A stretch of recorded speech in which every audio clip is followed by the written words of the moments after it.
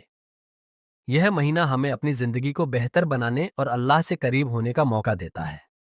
کیا آپ اس بارے میں اور کچھ جاننا چاہیں گے؟